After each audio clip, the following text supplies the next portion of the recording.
الرجيم وقاتلوهم حتى لا تكون فتنة ويكون الدين كله لله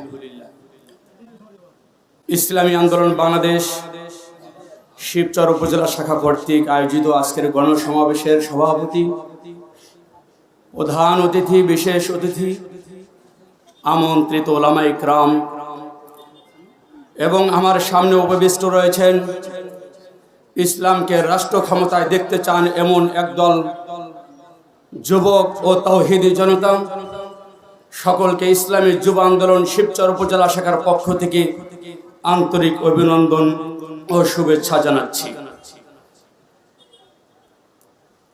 আপনারা অনেক কিছুই শুনেছেন, অনেক কিছুই দেখেছেন। আমি একটা বিষয় আপনাদের সামনে স্পষ্ট করতে চাই। আমরা এখানে অনেক লোকই আছে যারা ৭১-এর স্বাধীনতা দেখি নাই, ঠিক কিনা? কিন্তু ৭১-এর সংগ্রাম না দেখলেও ২৪-এর সংগ্রাম আমরা দেখেছি। ক্ষমতার জন্য, ক্ষমতাকে টিকিয়ে রাখার জন্য একজন ক্ষমতালোভী কতটুকু উন্মাদ হলে দেশের সর্বোচ্চ বিদ্যাপীঠের ছাত্র ছাত্রীদের ওপর পাখির মতো গুলি করে তাদেরকে হত্যা করতে পারে ২৪-এর পূর্বে বাংলার মানুষ জানত না। বাংলাদেশের একটি স্মরণীয় সরকার হিসাবে বাংলার মানুষ তাকে স্মরণ করবে। এদেশের পৃথিবীর মানুষ আবু জাহেলকে স্মরণ করে, মুহাম্মদ সাল্লাল্লাহু আলাইহি সাল্লামকে স্মরণ করে। আবু জাহেলের ভূমিকায়, ফেরাউনের ভূমিকায় অবতীর্ণ হয়ে নিজ সন্তানকে পাখির মতো গুলি করে হত্যা করেছে। এখন পালিয়ে যে ওপার থেকেও ষড়যন্ত্র অব্যাহত রেখেছে।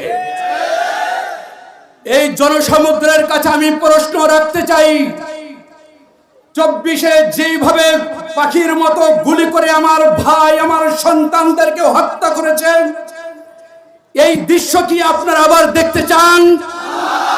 যদি দেখতে না চান, যেই সকল স্বৈরাচারের দোসররা বলে আগেই ভালো ছিলাম, তাদেরকে এই সমাবেশ থেকে স্পষ্ট ভাষায় জানিয়ে দিতে চাই, তোমার নেত্রী যেখানে গিয়েছে তোমরাও সেখানে চলে যাও।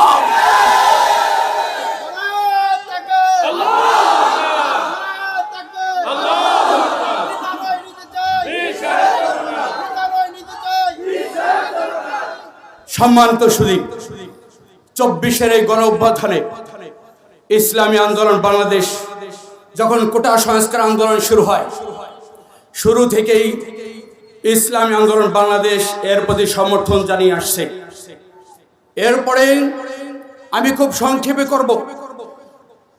যখন ১৬ই জুলাই রংপুরে আবু সাঈদকে পাখির মতো গুলি করে হত্যা করা হলো, এই ইতিহাস যদি বাংলার মানুষ ভুলে যায়, বাংলাদেশের মানুষের ২৪-এর চেয়ে ভয়ানক অবস্থা আবার আসবে। ১৮ই জুলাই বাইতুল মুকাররমের ঘাটে পীর সাহেব চরমোনাই বজ্রকণ্ঠে আওয়াজ তুলেছিলেন, হে নরপিশাচ, কিভাবে তুই আমার সন্তানকে গুলি করে হত্যা করতে পারলি?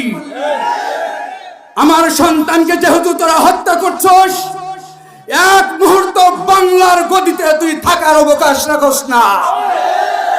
যে কোনো মূল্য হোক, যে কোনো জানের বিনিময়ে হোক, আমরা এই খুনি সরকারকে পদত্যাগে বাধ্য করবই করব।